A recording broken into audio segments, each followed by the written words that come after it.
দুইটার সময় তওবা করে লাভ নাই। একটা হচ্ছে মৌতের যন্ত্রণা শুরু হয়ে গেলে, মৃত্যুর যন্ত্রণা শুরু হয়ে গেলে আগে পা থেকে শুরু হয়ে আস্তে আস্তে গলার দিকে আসে।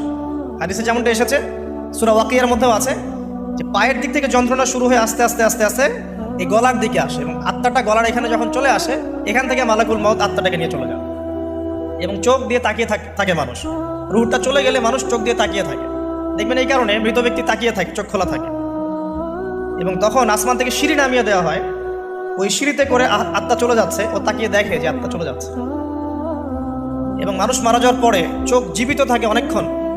মেডিকেল সায়েন্স যারা পড়েছে তাদেরকে জিজ্ঞাসা করবে, মানুষ ডেড হয়ে গেলেও চোখ দেখবেন আরও কয়েক ঘন্টা, হয়তো আরও নির্দিষ্ট একটা সময় পর্যন্ত চোখটা কিন্তু জীবিত থাকে।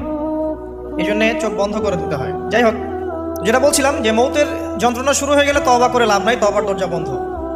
আর পশ্চিম দিক থেকে সূর্য উঠে গেলে তওবা করে লাভ নাই, তওবার দরজা বন্ধ।